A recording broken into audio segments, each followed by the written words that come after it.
자, 안녕하세요. 8장 세 번째 강의를 시작하도록 하겠습니다.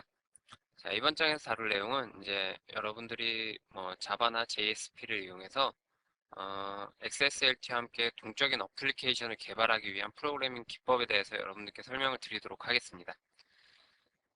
우선 제가 7장에서 XSLT를 설명하면서 XSLT 문서 내부에서 변수를 하나 선언해서 사용할 수 있다라고 설명을 드렸죠.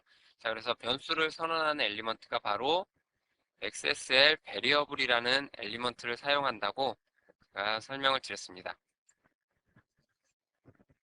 자, 그래서 XSLT에서는 변수를 사용하기 위해서 variable이라는 엘리먼트를 이용해서 변수를 하나 선언하고 그 변수의 값을 할당한 후에 변수를 호출해서 사용할 수 있다라고 설명을 드렸습니다. 자, 근데 XSLT에서는 이 variable이라는 엘리먼트 외에 변수를 선언해서 사용할 수 있는 엘리먼트가 하나 더 있습니다. 바로 파람이라는 엘리먼트예요. 자, 파라미터의 약자인데 이 파라미터라는 엘리먼트를 이용해서 XSLT에서 변수를 선언하게 되면 variable과는 약간 다른 성격의 변수를 사용할 수가 있어요. 자, variable 엘리먼트를 이용해서 변수를 선언했을 때는 단순히 그 변수를 호출해서 출력을 한다든가 이런 용도로 사용할 수가 있었는데 이 파람이라는 엘리먼트를 사용해서 선언된 변수는 우리가 마치 프로그래밍 언어에서 함수에 어떤 인자를 전달하듯이 파람으로 선언된 변수는 어떤 다른 템플릿으로 변수를 전달하기 위한 용도로 사용되는 경우가 주로 대부분입니다. 그래서 베리어블로 변수를 선언하게 되면 해당 템플릿 안에 베리어블을 이용해서 변수를 선언했다라고 하면 그 템플릿을 벗어났을 경우에 변수를 사용할 수가 없었죠. 근데 이 파람이라는 엘리먼트를 이용하게 되면 템플릿과 템플릿 사이에 값을 전달하기 위한 용도로 사용되는 게 바로 파라미터라는 엘리먼트예요. 그 외에 이런 특징을 제외하고는 베리어블 엘리먼트를 사용하는 것과 사용 방법이나 다른 여러 가지가 모두 동일합니다. 자, 근데 이 파람이라는 엘리먼트는 어떤 놈과 주로 같이 사용되느냐? 이 위드 파람이라는 엘리먼트와 함께 사용됩니다. 그래서 위드 파람과 파람 이 두 가지 엘리먼트를 가지고 템플릿 사이에 어떤 값을 전달하는 용도로 사용할 수가 있어요. 자, 그럼 예제를 한번 보도록 하죠. 자, 우선 XSLT는 템플릿 구조로 되어 있는데 XSLT 문서를 보니까 여기 요만큼 시작 템플릿이 있고 그 밑에 또 다른 템플릿이 있네요. 그죠? 자, 시작 템플릿을 보니까 XSL 콜 템플릿이라는 엘리먼트가 있어요. 자, 콜 템플릿 처음 보는 엘리먼트죠. 우린 지금까지 템플릿을 설명하면서 템플릿과 그리고 템플릿을 호출하기 위한 apply template라는 엘리먼트에 대해서 배웠어요. 그리고 여기서 이제 콜 템플릿이라는 엘리먼트가 나오고 있는데 이 콜 템플릿이라는 엘리먼트는 뭐 하는 거냐면 다른 템플릿을 호출하는 용도로 사용을 합니다. 자, 근데 apply 템플릿과 어떤 차이가 있느냐?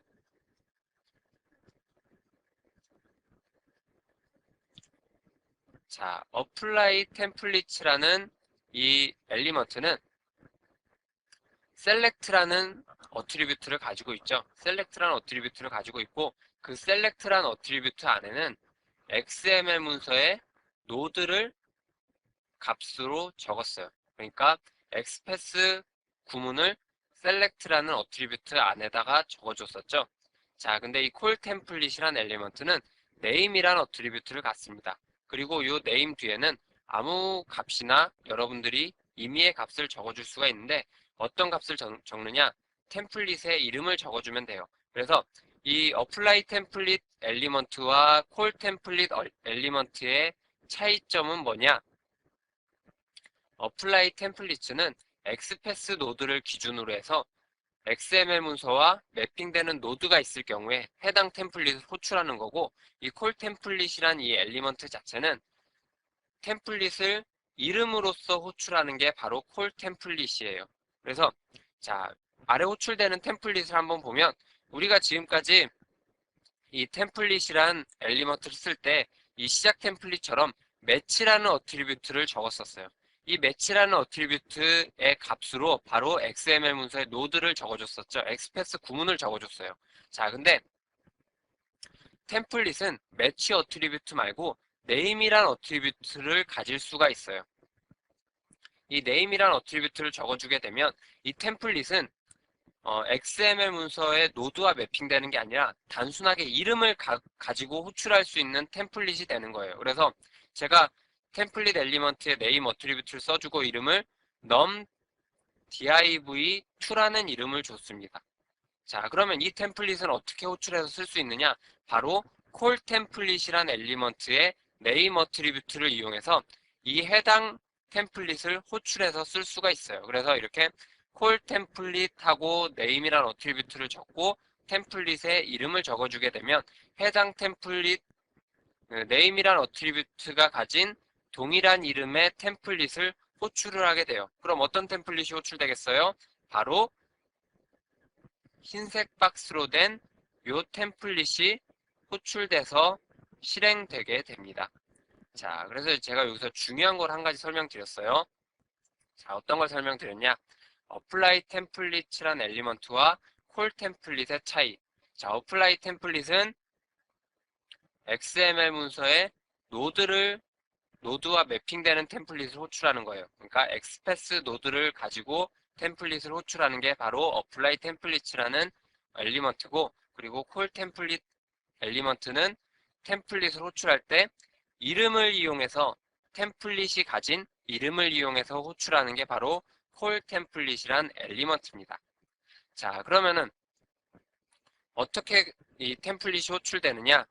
자, 템플릿이란 엘리먼트는 두 가지 어트리뷰트를 가질 수가 있다 그랬어요. 하나는 우리가 지금까지 늘 봐왔던 매치라는 어트리뷰트, 그리고 또 하나는 네임이라는 어트리뷰트를 가지고 있습니다.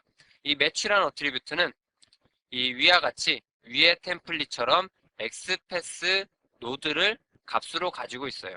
근데 네임이라는 어트리뷰트는 여러분들이 템플릿의 이름을 임의로 지정해주고 그 템플릿을 호출해서 쓰고 싶을 때 바로 네임이라는 어트리뷰트를 적고 템플릿의 이름을 지어줄 수가 있습니다.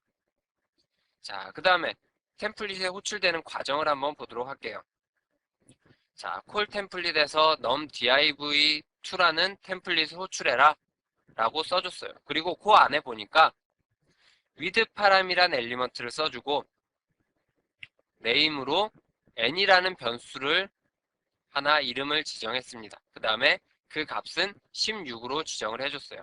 자, 이렇게 해주게 되면 이 여러분들이 마치 함수를 호출해서 그 함수의 인자를 전달하는 것과 같이 템플릿에 인자를 전달할 수 있어요. 그러면은 제가 궁극적으로 하려는 건 16이란 값을 이 num div2라는 템플릿으로 값을 전달해서 사용을 하고 싶은 거예요. 자, 그러면은 템플릿을 인자를 받는 템플릿은 어떻게 사용하느냐? 파람이란 엘리먼트를 적어주고, 자, 변수를 선언하는 엘리먼트죠. 근데 변수와는 조금 다른 파라미터로 사용될 수 있는 변수를 선언하기 위한 엘리먼트가 바로 파람이란 엘리먼트예요. 그래서 name이란 어트리뷰트를 적고 with 파람 엘리먼트로 전달된 변수의 이름을 name 어트리뷰트에 적어주시면 돼요. 그러면은 자, 이 n이라는 요 파라미터 변수는 무슨 값을 갖게 되느냐? 16이란 값이 전달됐죠. 그렇기 때문에 n의 값은 16이 됩니다. 자, 그 밑에 구문을 보니까 value of 값을 출력하래요. 어떤 값을 출력하느냐? select attribute에 지정된 값을 출력하는데, 자, 달러 표시 n이라고 하면 변수를 우리 호출하는 구문이죠. 앞에다 달러를 붙이게 되면 변수를 사용하기 위한 구문이죠.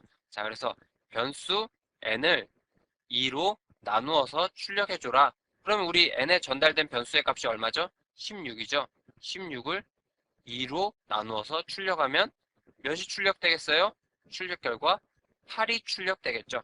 자, 옆에 결과를 제가 캡처를 해놨습니다. 자, 이와 같이 8이 출력된다라는 걸 알 수 있어요. 자, 우리가 이 구문을 이 XSLT에서 본 이 구문을 우리가 한번 자바 코드로 한번 옮겨볼까요? 물론 뭐 자바 코드가 이렇게 잘 매핑되는 건 아니지만 우리가 마치 자바에서 함수로 호출해서 인자를 전달하는 것과 같은 기능을 한다 그랬으니까 우리가 이거를 한번 자바 코드로 한번 변환을 해볼까요? 뭐 그냥 여러분들의 이해를 돕는 차원에서 한번 매핑을 한번 시켜보도록 하죠. 뭐 처음에 메인 함수가 있겠죠. 메인 함수가 이렇게 있을 거예요. 자, 제가 뭐 생략된 구문으로 쓰도록 하겠습니다. 자, 뭐 int n이라는 변수를 선언했어요. 그래서 n에다가 16을 집어넣습니다.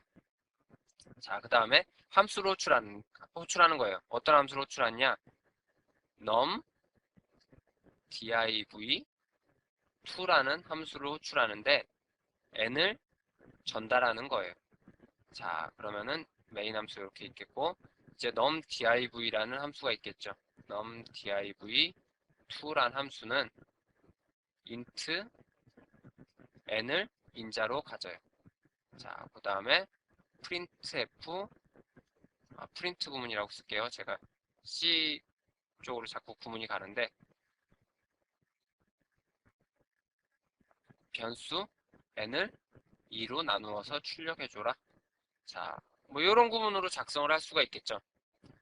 자, 코드로 옮겨보면 이와 같이 표현을 할 수 있다라는 겁니다. 자, 그래서 이 파람이란 엘리먼트는 외부에서 값을 받아서 어떤 뭐 임의로, 그러니까 동적으로 전달된 값을 뭐 출력해주거나 할 때 사용을 할 수가 있어요. 그래서 이 파람이란 엘리먼트는 주로 템플릿 사이에 값을 전달하고 그 값을 받아서 사용하고 싶을 때 이 파람이란 엘리먼트를 사용한다라는 겁니다. 그리고 파람이란 엘리먼트는 with 파람이란 엘리먼트와 함께 사용될 수가 있고, 그리고 제가 여기서 콜 템플릿과 템플릿의 관계를 한 가지 더 설명을 드렸습니다. 자, 뭐 이 내용 잘 뭐 이해하실 거라고 생각을 하고, 이제 그럼 우리가 본격적으로 이제 자바 프로그램에서 XSLT 문서에서 값을 전달하는 방법에 대해서 한번 설명을 드리도록 하겠습니다.